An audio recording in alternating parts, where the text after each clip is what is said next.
Welcome to the Visual Marketing Podcast, brought to you by CI Marketing, where we explore how to show up consistently, be more visible, and connect with the right people through your marketing.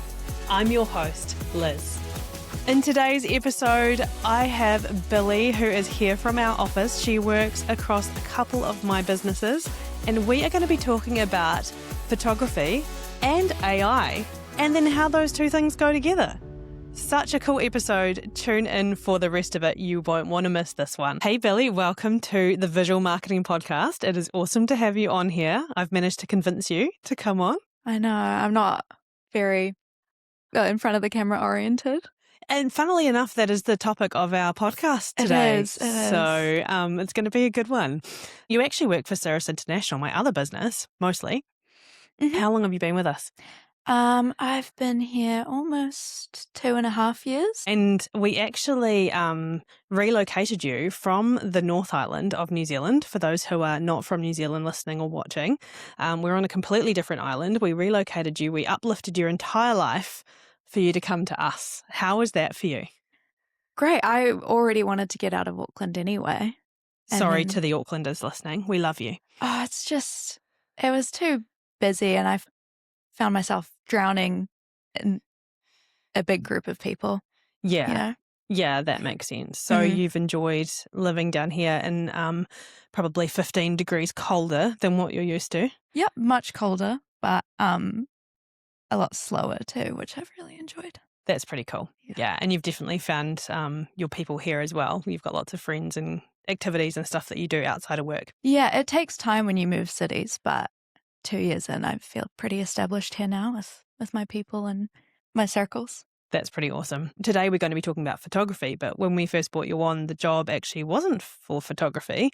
I offered you a job helping us out in the lift or elevator business that I have. And photography was a bit of an afterthought because I learned that you had an interest in it and you sort of done a bit of photography for some friends here and there as a hobby. You had your own camera, and I said, hey, I might need a hand now and then with some photography. And it's actually turned out to be quite a reasonable sized part of your job. What were your thoughts when I first said that to you and said, hey, there could be some photography involved? I knew that you were a photographer, obviously, and when I got the job offered here, it wasn't for photography, but I just have the back of my mind, I was like, I might learn a bit more about photography, which is something I had been doing for fun here and there for a wee bit before you reached out. And so when you asked me if I was interested in learning more, I just jumped on it. I was so excited. That's so cool. What do you think you would be doing now if you hadn't come down here to Christchurch? Do you think you would have gone down the photography track, or? I knew that I wanted to. I had done like a friend's 21st and this thing for a friend here and there, and I always walked away from it absolutely buzzing. And I remember saying to my people down there, oh my God, if I ever got to the point where I could do this properly, it would be the best. Tell me about your photography journey. What made you actually pick up a camera or buy a camera or be given a camera in the first place? There are a few photographers in my family. There is my grandfather, there is you, there is my great uncle. And so I've always been around big cameras. But it actually came from, I received a telescope as a Christmas present one year, and I'm a big space nerd. And my grandfather had done a bit of astrophotography back in the day, and I had asked him how he did that because I was like, I just got this telescope, I'm so interested in it. And a couple weeks later, he found an old camera hidden in the back of a wardrobe, and he gifted it to me and told me the basics of how it worked and sent me on my way. And so I did a few things here and there. I never actually ended up doing astrophotography. The telescope wasn't good quality at all. There was no option for that. But I did do friends' birthdays and took it wherever I went and took shots of family and just for fun. And it slowly snowballed into something that I wanted to pursue more and more. That's so cool. And what an awesome way to start from a telescope right through to where you are today. Hmm. Was there a moment, or has there been a moment during your time working here that you actually clicked that you're not just taking photos, you're actually a photographer? Yeah, it would probably be the time that I was describing my job and I was like, and I do photos sometimes, and you and one other colleague snatched me out of it and was like, why are you saying it like that? Yeah, we talked you out of saying I do photos to I am a photographer. I think it's a level of like imposter syndrome as well. Like I didn't feel like I could use the label photographer for a really long time. Why do you think you felt that way? I don't know. I think I underestimated the sort of work I was doing for a really long time. And like, I'm not a photographer. I'm just your second that sometimes works with you and all that sort of stuff. But, by that time that you were telling me to just use the word photographer, Yeah. I had already done events. I had done things solo. I'd been actively working in the industry for a good year and a half at least before I was like, okay. I've earned that title. Isn't it crazy that we can sometimes feel that way? Like, even I'm obviously substantially older than you, and have been around for a wee while, but I still have the moments of imposter syndrome with pieces of my job too. Like, why? Why do we as humans do that? I think it's particularly common in creative areas as well, Yeah. because there's plenty of people that do creative things and pursue avenues down creative paths that never get to make an income off of it or never get to a professional level. And it's hard to find that line where it's a hobby versus like an identity. Um, there's no particular threshold when it comes to creative industries. And isn't that bizarre? Because, I mean, we've certainly come across people who say, oh, gosh, you must have a nice camera. It takes nice photos. Yeah. Um, and people say stuff like, "Oh, I've got this. I don't have a lot of budget for this job. Like, could you guys just come and take some pictures?" I'm sure you've had that as well, personally, outside of work too. Like, I'll give you credit. Like, I'll tag you on socials, and like, would you do that to an accountant? No. We've been professionally trained. We've spent an extremely large amount of money on the equipment that we have because we have good quality equipment. It's no different to anybody else who's a professional, a hairdresser, a lawyer, any of those sorts of professions where they're using their own skill set. Why would people do that? I know it's crazy how many like inquiries you go into when you receive them, you get excited and how often that turns into disappointment of not feeling respected for the work that you do. It's crazy. Is it a lack of understanding, do you think, of them actually understanding that what we do is it's a job, it's a real job? Yeah, I think since it's seen as non-essential or it's something you don't always study for, there's less respect for it and it's often underestimated, especially since it is so hard to do it professionally that a lot of people do it as a hobby instead. So it's then becomes your entire profession and is looked at as a hobby. I think you're absolutely right. And two of the areas that we've worked together quite a lot on are event photography and real estate or property photography. Both of those require significant amount of skills and equipment, and it's either a fast-paced environment or you have to really understand what you're doing. Talking about events, like there's no chance to redo a shot, especially if you're at a wedding or a conference or something along those lines, of prize giving where stuff happens really fast. You also have to be really good with people because you have to interact with the client, you have to interact with the people you're taking photos of. You might have to deal with people who are intoxicated, perhaps, or, just completely forget that they're on stage getting an award and they need to look at the camera and get a photo taken. Um, how have you coped with the stress or the pressure of something like an event? I personally love the pressure. Before I did this, I worked in a lot of kitchens. I absolutely like thrive off of pressure. Doing event photography has completely married like my creative side and that kind of work into one. I absolutely love it. Being on my toes a lot, constantly having eyes in the back of your head of what everything's doing because the perfect shot could be behind you.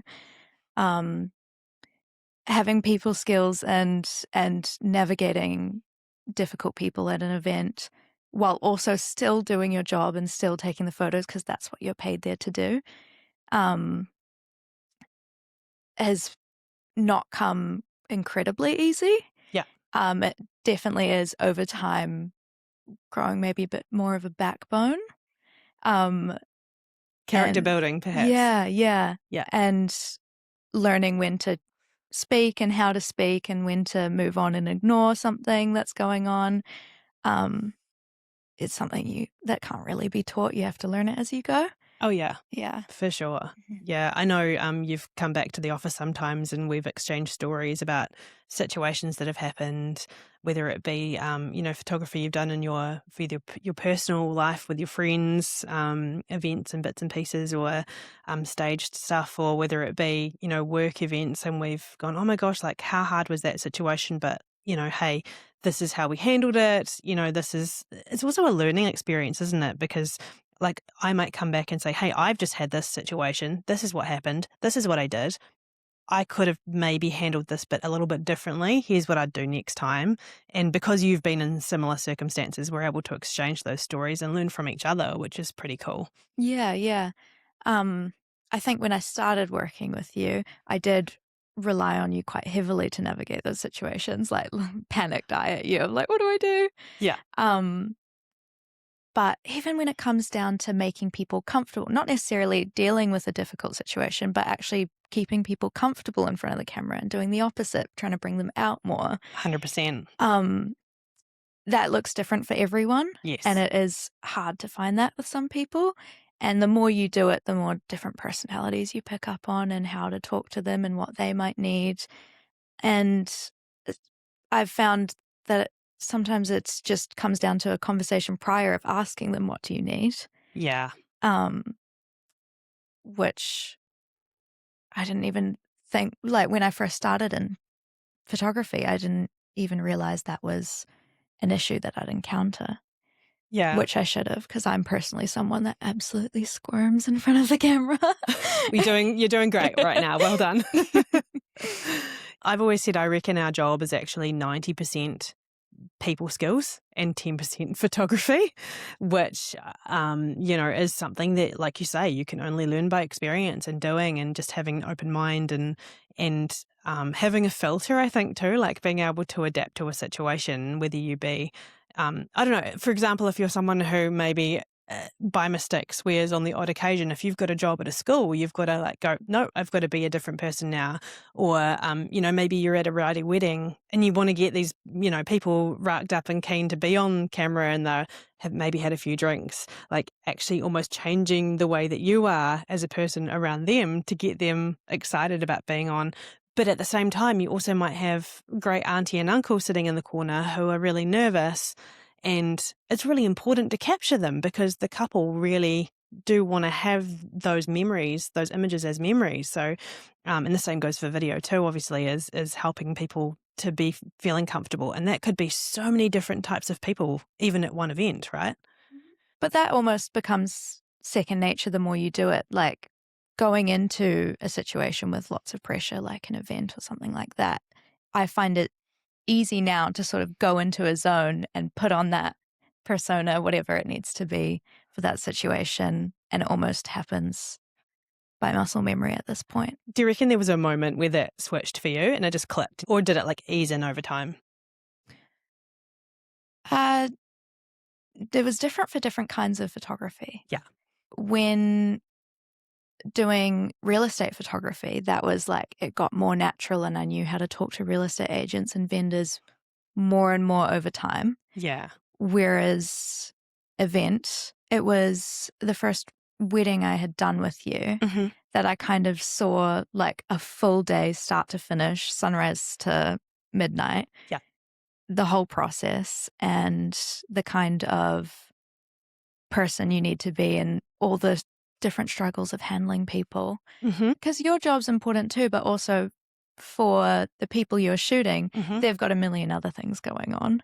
Yes. And having to still do your job and do them justice while being sensitive to the needs of all the chaos around you, um, is quite specific situation to situation. But that was my first encounter of actually seeing it from start to finish and all the chaos that ensued. And I think that was a really big learning point for me to then, at my own events afterward, know how to talk and be able to really like put on that persona and think on my feet and talk to everyone all at the same time as Yeah, shooting. totally. And I've even found at events that you sometimes have to take on the role of something completely different to photographer. So it might be like helping, somebody put a tie on properly, or someone needs a hand lifting a table, or, like you end up doing all these random little things, but um, you don't say no to any of it because it actually is for the greater good of your job, for the people you're working with. It helps, you essentially become like a counselor, like, a cleaner, like you're doing all of the things all at the same time, right? Yeah, not only though does it help you get your job done if things happen quickly and efficiently, and if you can help it, you would, but also you're gaining the trust of the people you're shooting, and that brings out their confidence and they're a bit more talkative with you, a bit more comfortable posing for the camera or whatever they're doing. And it just benefits everybody in the long run. Yeah, I completely agree with you. And another type of photography we've done a lot of work with is property photography, where you find yourself actually in somebody's home, and sometimes they may be home during that time. Although it was easier for us if they're not, but sometimes that's just the way, or they come home partway through. Or you're dealing with like rental properties where the tenants are there and they're maybe feeling a little bit uncomfortable about the fact the home they are living in is about to be for sale. Um, is there anything about real estate photography that surprised you that like general people just wouldn't even know about? Well, the entire way that we shoot houses in the rooms is something I could have never even thought up on my own. I would not be able to take the photos I could unless I had like the extensive training that I did with you, because it's quite a lengthy process to take one photo. Essentially, it's, you know, 10 to 20 photos in one place all merged together. The other thing that I've found really difficult with that, though, is that the people you're working with don't understand that, and they want things to be done quicker, or they keep standing in shots and they're like, well, I already saw you take a photo. Um, the other thing is how sometimes you can pick up that people are quite nervous to have someone with a lot of gear in their house, which is understandable. But having them sort of helicopter you and trying to navigate that is difficult because you are an intruder in their home, and selling a house is already stressful enough. Did you come up with your own sort of techniques? Like you would have seen the way I handle those situations, which I had to come up with myself over time. Did you come up with any of your own techniques to overcome some of those situations? The main thing I always do is just listen to them, because people, especially when nervous, often talk about how stressful it is and how weird they're finding the whole process. And if you ask them one question, they'll talk and talk and talk and air it all out to you, and you just keep listening. And often that keeps them out of your way sometimes, but also, again, builds that trust as well. And just having an active listening ear and going, yeah, that sounds so stressful, or I'll only be this much longer and then I'll get out of your hair. You don't need any more stresses for the day, all that sort of stuff. Um, People also love when you love their pets as well, I've found. We do love a house with an animal, don't we? We Oh, actually it's used my to favorite. brag, like if we had shoots at the same time, we'd come back to the office and go, well, did you have any animals? How many did you have? What did you have? Show me the cat or the dog that you had. Yeah. I remember I think we both did a Twilight shoot at the same time, and you were like, I have a ragdoll kitten. And I was like, well, I had a sausage dog. I'm not sure who won that. I think that was a pretty difficult one. Yeah. Yeah. I was there for all the animals. People would always be like, oh my God, are you okay with dogs or cats? And I'm like, I will only enter your home if you have an animal. Oh, my favorite is when they're in the shot too, when you get a cat that's super calm and happy. Yeah. And just like, I can get rid of them. No, leave them there. Leave them there. They're fine. Yeah, it's their moment of fame. Yeah. And I mean, I know personally, I love to go back onto old listings of the houses I had when I was a kid, and I can see my pets in the old real estate, like the archived real estate listings in their photos, and it's just the sweetest thing. That's so cool. I never thought of that. I love that. That's such an awesome thing. Yeah, it's like a little time travel capsule. That's really cool, especially when animals are not with us forever as well. So it's nice I know, to see and how them. sucky is that? Oh, the most. I know. Yeah, we could very easily just do an episode talking about cats, I think, but we are digressing ever so slightly. I have a lot to say about cats, but you should probably redirect me. Do you know I was out for dinner with a bunch of friends last week, and there were 7 of us at a table, and about 25 minutes into a conversation, I observed that 4 of us at one end of the table had all been talking about cats for a good 25, 30 minutes. And the other end of the table, I looked at them and I was like, you guys are all dog people. Like we had somehow managed to inadvertently separate ourselves one end of the table to the other, cats versus dogs. We continued to talk about cats for a good sort of 10, 15 minutes longer after that. And the others started joining in and they were like, what are you talking about? And we're like, well, cats, of course. Yeah, isn't it interesting how much it tells you about a person, whether or not they're a cat or a dog person? Oh my gosh, yes. I may be biased, but I have found that people are always dog people until they meet the right cat, and then it's cats from then on. Really? Yeah. Have you encountered that more than once? My partner he's always been a dog person. Yeah. He met Jasper. Yeah. Fell in love. Jasper the cat. Jasper the cat. Yeah. Fell in love. Jasper fell in love with him. And now all he says all the time is, I can't wait to get a cat. That's hilarious. Not even thinking about a dog. That is just too funny. Yeah. Because they're superior. I mean, obviously. Obviously. I mean, you don't have to tell me. You're preaching to the converted here. You know, once you know, you know. Oh, yeah. Right? For sure. For sure. Yeah. I mean, like, I like dogs, and I particularly like sausage dogs, but I wouldn't say I'm a dog person. I personally want a Chihuahua, but in saying that, I couldn't imagine me going through any part of my life from here till the end not having at least one cat. I just couldn't. Yeah. There's always got to be a cat in my life, I think. Yes. Yeah. I completely agree with you. Yeah. Yeah, I don't know my life without a cat, for sure. I think it'd just be a bit miserable. It's just not a life worth living. No. No, a catless life is not a life worth living. Are we crazy cat ladies? Maybe. Yeah. Don't tell Maybe. anybody. Stay tuned. Maybe in 40 years I'll have 20 of them, and then we'll have our answer. Yeah. I'm not sure I'll still be doing podcasts then. You might have to take over. I'll find a way to let the world know. Yeah. Sounds good. Talking about digressing, I've got a fun little game I want to play with you.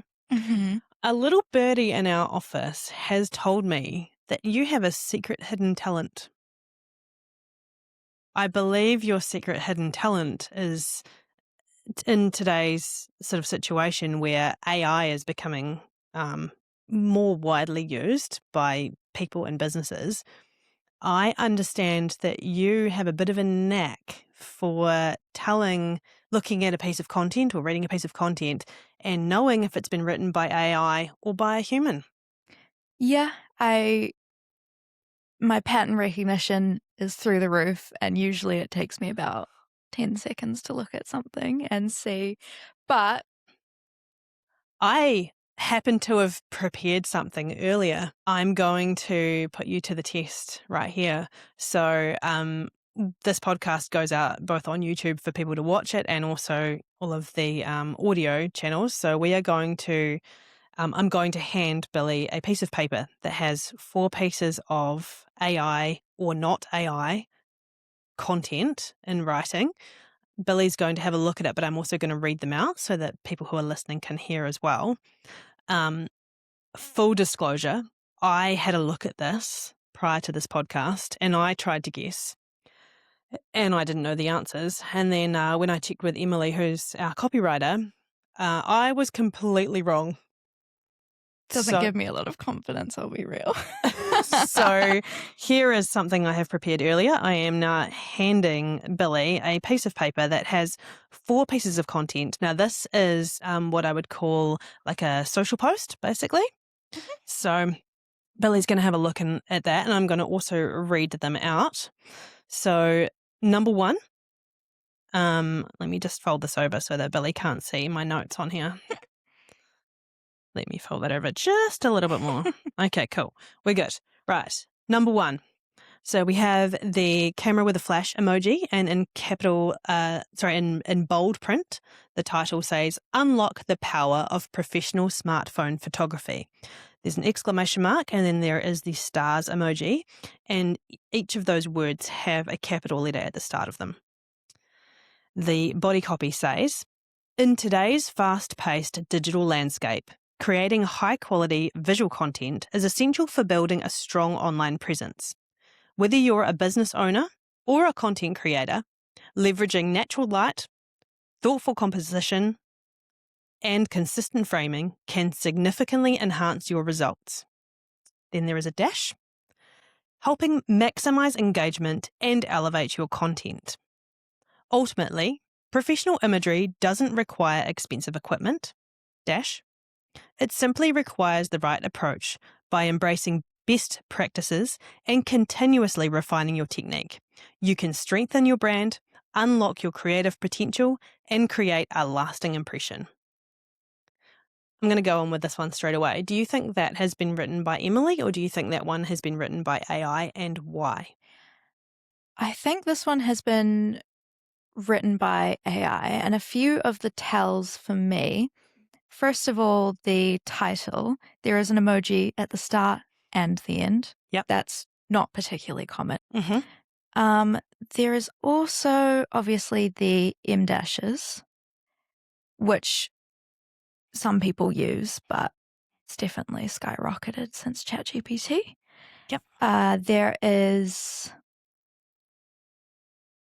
writing in 3s. There's leveraging natural light, thoughtful composition, and consistent framing. That is something that is almost always included in something like this, written by AI. Fascinating. There is also the structure in the second paragraph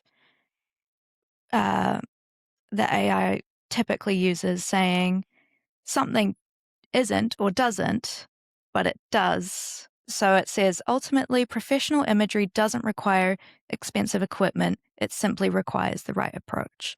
And that is a structure that ChatGPT always uses, saying, it isn't this, it's this. The word simply is used a lot by AI as well. Would you like to know the answer, whether you're right or wrong? Yeah, go on. This version 1 was written by AI. Well done, Billie. There's quite a few tells in there. It's an easy one. There are. That is absolutely so interesting. Okay, we are going to go on to version 2. There's 4 of these, so just so you know. Okay, so I just have to fold this over again a little bit because I want to make sure Billie can't see my notes. Okay, version 2. There are no emojis that I can see in this one. There is a title, once again in bold font, and there is a capital letter at the start, the very first word, but nowhere else in the title. How to get better results from your phone camera. And then the body copy. Good phone photography isn't about having the newest device. It's all about having the light that's available, keeping your phone completely steady, and thinking about what's in the frame before you actually press the button. These small adjustments can make a noticeable difference to the final image. The next paragraph. Natural light usually produces the most flattering results, while a simple background helps keep the focus on your subject. With a little practice, these techniques become second nature and can help you create content that looks more polished and professional. Do you think this has been written by Emily, or do you think this has been written by AI? There's one thing in there that sticks out as AI behavior, but I reckon that it's maybe been put in there to trip me up. And that is it isn't about, but it is about this. Otherwise, this seems like a fairly human piece of writing. Mm-hmm. Why do you think it's a human piece of writing? What gives you that? The sentences are a lot longer. Mm-hmm.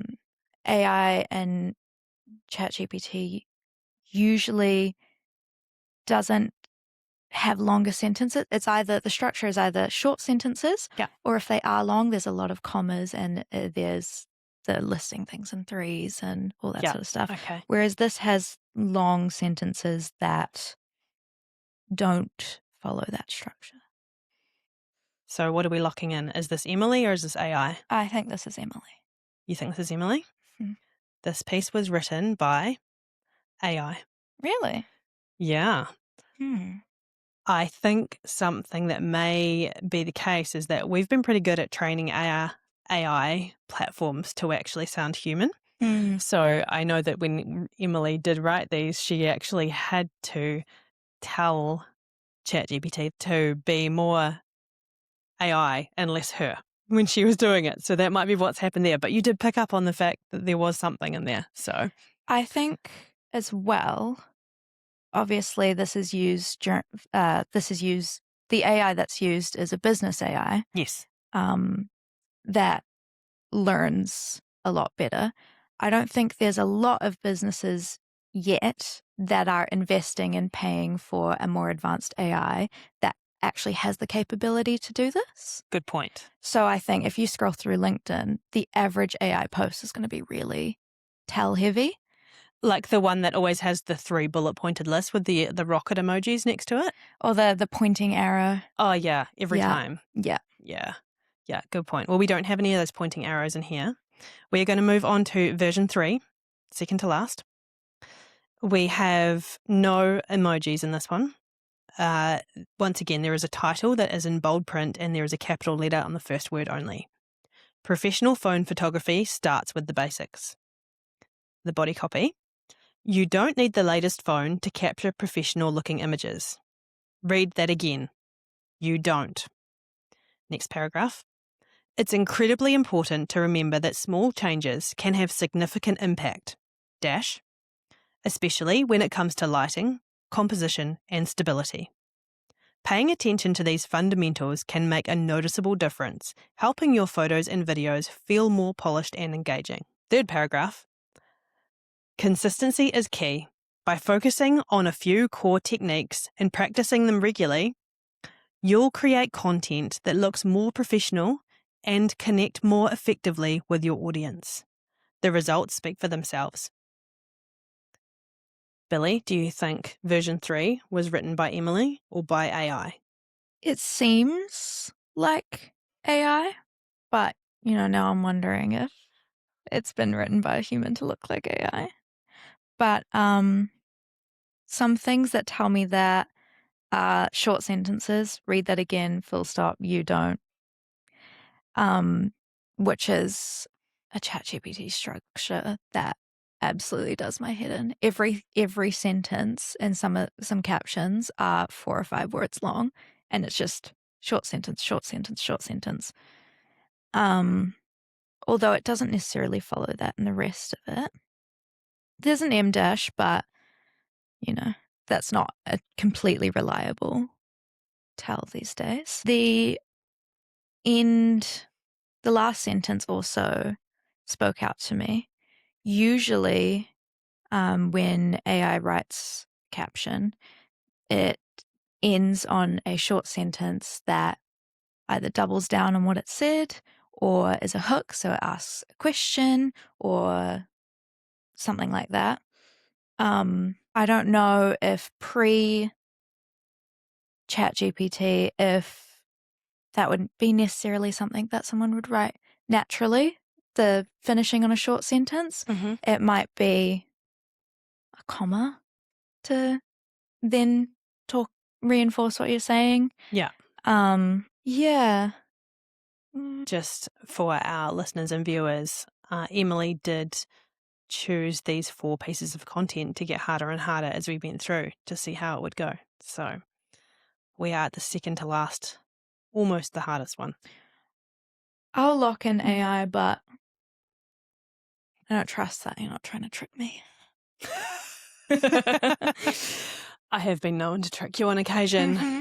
In this instance, Billie, version 3 is written by AI. Well done. And finally, You get trust issues from this.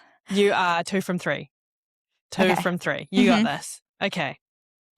To win me making you a coffee after this, best prize ever, version 4. There are no emojis visible in this one. The title, once again, is in bold writing. There is a capital letter at the start of the title only. Phone photography made easy. And the body copy. You don't need the latest iPhone to take great images for your socials! ! Thinking about lighting, making sure you have a steady hand, and really thinking about what is in your frame makes all the difference to your final image. Step away from the window, out of the shadows, and go for natural lighting. Clear away the clutter in the background and make sure you haven't cut anyone's head off in the shot. Think about what looks good when you look at the screen, and with a bit of practice, you will be creating great-looking social content. Billie, has this piece been written by AI or has it been written by Emily? I think that this has actually been written by Emily. A few tells for that. It seems less American already. Which I don't know if this is going to make sense because obviously they'd use sentences like this in America, I assume. I've not been there. But the title itself, Phone Photography Made Easy. Easy is a word that we love in New Zealand. Mm-hmm. I think it uses less buzzwords. Like if you look at the previous one, it was using words like composition, stability, fundamentals, whereas this isn't. I also think the advice that it's telling is a bit more natural, maybe written by someone who isn't a photographer. Okay. It's, get clutter out the background of the shot is pretty straightforward stuff. There's just certain words that seem like, and with a bit of, seems less proper and Americanized. Great looking as well gives me that impression. Yeah. Yeah. So what are we locking in? Are we locking in this is written by Emily or this is written by AI? I'm going to say this is written by Emily. Billie, for your final answer, version 4 is written by Emily. You are correct. Yay. I think we have proven you have quite the knack for working out what is written by AI and what isn't. I mean, you caught me out on the second one, but, again, that's... I reckon you might have been overthinking it and thinking we were tricking you, though. Probably. Yeah. No, I think you've actually come up with some really interesting things. There are things that I actually hadn't even picked up myself, and I use AI a lot. We love AI here for making jobs more effective and efficient and being able to help clients with it as well and teaching them how to use it better. But yeah, you have to use it correctly and authentically human as well. There has to be a huge human part of it, right? Yeah, you don't want to strip away authenticity. I was curious as to what things I pointed out that were indicators that you didn't know about. The 3s was a really interesting one for me, Mm-hmm. Noticing, I've always noticed bullet point lists in 3s for sure, but I've never thought about the 3s in the sentence structure. And also the other one was the can't, like the negative and then the positive. That Mhm. was really interesting because the more I think about it, yeah, it definitely does that. Now that I've pointed that out, you will not be able to unsee it. I scroll through LinkedIn, every second post has a sentence that's most usually its own solo paragraph or section Yeah. that says, it's not this, it's this. It's not about something and then a correction of itself after. And it's especially unusual often when the it's not this sort of comes out of left field, when the previous writing hasn't even indicated that anyone thinks that it is the thing you're saying it isn't. I'm using isn't a lot, and I'm getting a little bit, no words have meaning anymore, but I hope that makes sense. Yeah, no, it totally does. Like, yeah, I know exactly what you mean. And that's certainly going to make me check or triple check everything that I do. Have you got any tips for people on like when they're using AI to maybe write their LinkedIn posts or anything else, like what they should do? Is it in the prompting to start with, or is it in the checking afterwards, or both? Or what are your thoughts? Um, Or just don't use it at all? I personally would, I mean, it's personal preference in the content I'm reading and how drowned out human written content is these days, that when I can tell it's AI, I often scroll because, not because it's bad, but because it's always the same thing. Yeah. And So you're not even reading what they've written because the content of it, even if they had a good plan behind it, you don't want to see it. yeah, it's not about the content that they've prepared and prompted. I often will get 2 sentences in, realize it's AI, and scroll. It does depersonalize Yeah, for sure. content a lot, Mm. especially when you can tell that there isn't even an effort to make it your own. Yeah, that's it, Yeah, right? Like yeah, it's actually not even that person anymore. And then you just lose the trust or the will to even care about it, right? yeah, yeah. Yeah. It definitely turns something off in my head in terms of interest in whatever the post or content is about. There's worries about if it's ethical. We know that the world is moving that direction and it's happening really fast. Hmm. And people are they're either running from it, jumping on it, or they're stuck in a middle ground of like questioning both sides. And I haven't grown to trust it quite yet, but I can see how having that sort of service at your fingertips is very beneficial. Um, but I don't want to see human art and words go away. Yeah, I really Yeah. like that perspective. Something that actually going back to the photography side and marrying these two together, during the 2.5 years that you've been here, we have seen a change in the editing tools that we've had, and there's been a lot of AI editing come in, and it's gotten Mhm. better and better during that Mm. time. What are your thoughts on that around the ethics of it and also the workflow and how it's made? I know it's certainly made my job easier when I'm editing. What are your thoughts on how it is for you?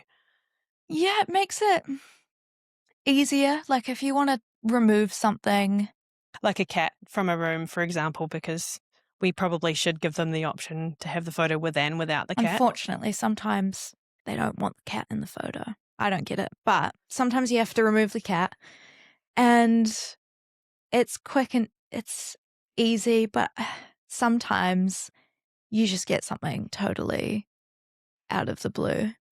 And So, like, it replaces the cat with a small child or something. with another cat, and it completely gives you a different cat. It's like, what was the point of that? And then you end up doing it yourself anyway. It's gotten more efficient. But there's some things that I don't even know how to go around using AI in those sorts of parts of editing anymore. I don't, because they've almost buried the option not to, because editing platforms want you to use the AI Yeah. to do that sort of like removal. Yeah. And they're burying the option to do it another way. Interesting. So I almost feel like it's skill regression a little bit. Yeah, Like, it's like in my childhood where I was probably one of the last people that kind of learned how to drive a manual car, and then, I've never driven one since I did my restricted driver's license, right? I've only ever driven an auto, and so if you were to give me a manual car right now, I'm not afraid to admit I wouldn't have a clue how to drive one. Can you drive a manual car? I've never touched a manual car in my life. So similar point, right? Like, are we taking away like people's actually their skill set to use a camera and understand the basics, like even an exposure triangle, because you can fix so much now with AI and your editing. But is that ethical? Is it actually a depiction of what's real? And what's interesting with real estate photography is it has to be, because legally you can't alter things to be something they're not. Yeah, it does create quite a gray area in terms of how legal your photos are. If you're changing them a lot, you enter a gray area, and you don't want to be responsible for an agent getting called out on something.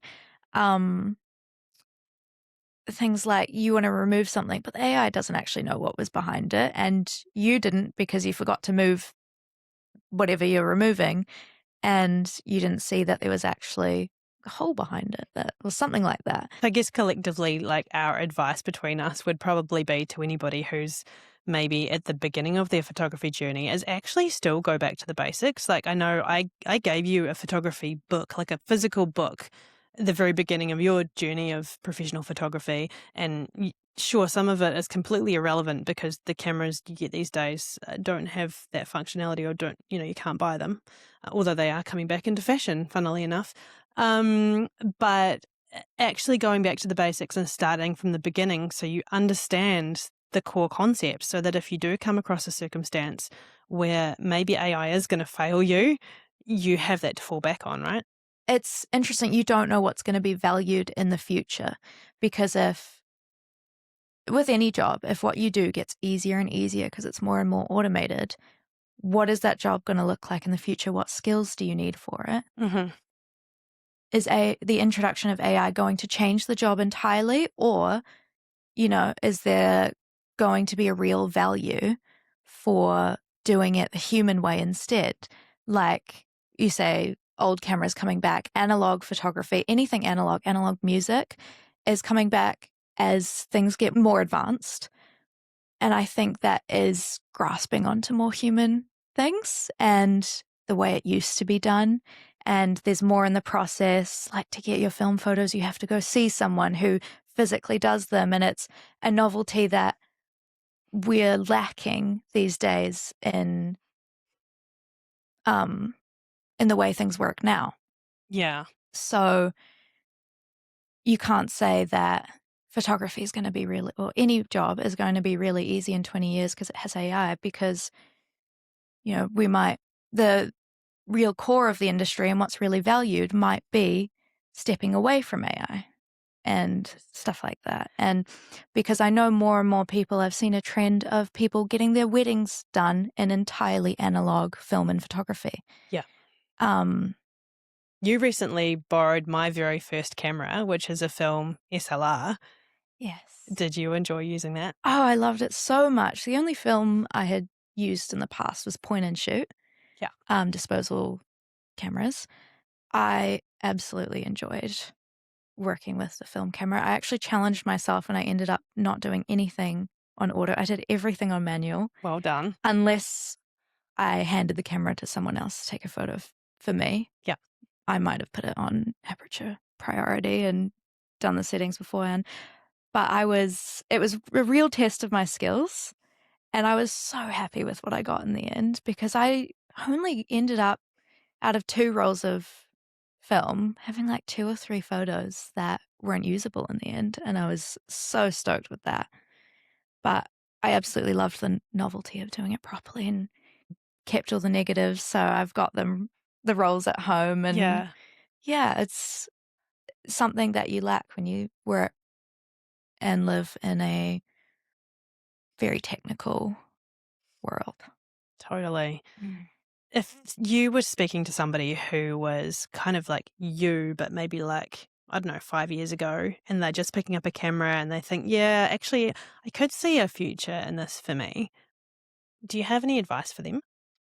Doing every single kind of photography there is, because at this point I've done everything, probably not everything, but so many different avenues, and I've found my favorite. But I wouldn't have gotten there unless I tried real estate, event, portrait, corporate, all that sort of photography. Yeah.